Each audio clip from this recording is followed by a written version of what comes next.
Tinatakbo ang Department of Labor and Employment na malaking tulong sa pagdami ng trabaho sa Pilipinas ang mga biyahe ni Pangulong Ferdinand R. Marcos Jr. sa iba't ibang mga bansa. Pero sa kabila nito, nangangamba ang DOLE na maapektuhan ang usapin sa dagdag sahod. Ang sentro ng balita mula kay Luisa Erispe, live. Nakikita nga ng Department of Labor and Employment na magbubuo ng libu-libong trabaho para sa mga Pilipino ang walang patid na panghihikayat ni Pangulong Ferdinand R. Marcos Jr. sa mga investors mula sa iba't ibang bansa. 300,000 na projected jobs. Yan ang nakikita ng DOLE na posibleng maging bunga ng mga biyahe ni Pangulong Ferdinand R. Marcos Jr. Ayon kay Labor Secretary Bienvenido Laguesma, ito ay mula sa 12 bansa, kabilang na ang mga investors mula sa Netherlands, Germany, US at iba pa. Nakikita naman ng DOLE na karamihan sa mga trabahong ito ay pasok sa sektor ng power at renewable energy. Nakita namin na gumagalaw na at batay dun sa ibinahagi sa amin na ulat ng DTI dahil sila yung may kinalaman talaga directly sa mga investment. Kami naman ay sumusuporta in terms of preparing our manpower, ano bang requirements. Meron silang tinatayang humigit kumulang, conservative ito mga 300,000 na sigurong nakikita natin na medyo pinag-uukulan ng pansin. May kinalaman sa power and renewable energy sector. Sabi pa ng DOLE, posibleng simula pa lang ito at magtutuloy-tuloy pa habang mas maraming investors ang nahihikayat ng Pangulo na pumasok sa bansa. Halimbawa pa nga ay ang kamakailang biyahe ng Pangulo sa Japan na nakaagaw naman ng pansin sa sektor ng semiconductors sa Pilipinas. Yung pinakahuling biyahe ng ating Pangulo sa bansang Hapon, ang kanilang tinitignan na expansion o dagdag na investment may kinalaman sa semiconductor. Audrey, sabi rin ng DOLE, posible ring makaapekto sa pagbaba ng unemployment rate ang mga biyahe ng Pangulo. Ipinagmalaki pa nga nila ang malaking pagbaba ng unemployment rate sa bansa nitong Disyembre na ayon sa Philippine Statistics Authority ay nasa 3.1% mula sa 3.6% noong Nobyembre. Sabi ng DOLE, nakikita nilang ang pinakamalaking industriya na nakaapekto dito ay construction. Mayroon din sa IT industry, health sector, tourism at agriculture. Kaya lang, nangangamba ang DOLE na baka maapektuhan pa ito. Gayong may mga usapin nga sa pagtaas ng minimum wage na 100 pesos sa buong bansa.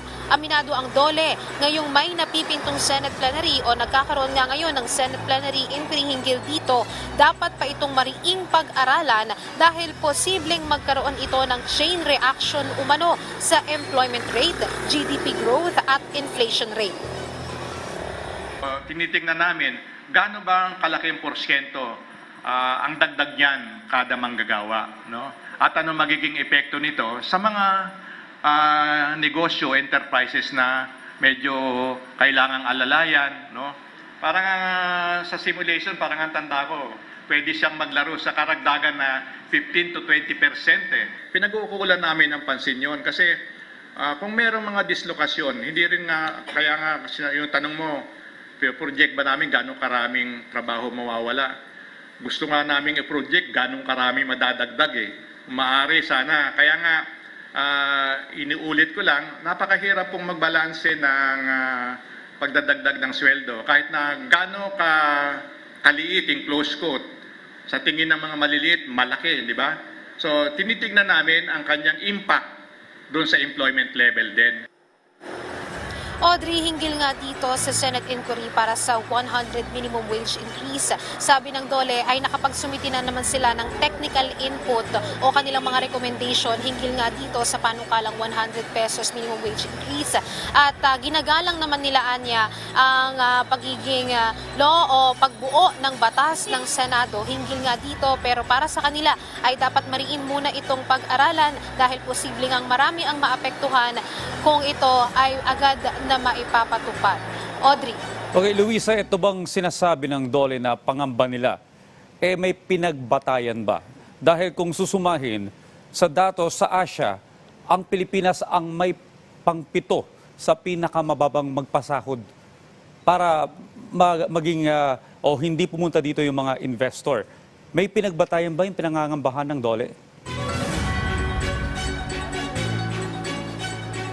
Audrey, Audrey, sabi nga dito ni Secretary Laguesma kanina, binatayan nila ito dun sa kanilang technical input kung saan ang pinangangambahan nga nila ay dahil bago pa man itong 100 minimum wage increase, meron na rin mga panukala noon pa mula rin sa Kongreso na meron pang 150 at meron pang araw 650 pesos na minimum wage increase na panukala. Kaya naman matagal na nilang pinag-aaralan na magkaroon yung pagkakaroon nga nitong nationwide minimum wage increase at nakikita nga nila na maaari din kasing maapektuhan dito yung pagpapasahod ng mga maliliit na kumpanya o mga employers sa bansa dahil nga maaaring pati ito ay maapektuhan din dito kapag masyadong mataas yung pasahod sa ating mga kababayan o kahit sa minimum wage earners ay maaaring maapektuhan din yung mga presyo ng bilihin at iba pa. At syempre, hindi lang naman yung minimum wage earners ang tataas ang sahod kapag itinaas yung minimum wage at maapektuhan din dyan yung iba pang mga nasa salary o yung mga sumasahod ng wala sa minimum wage dahil hindi naman pwedeng maiwan din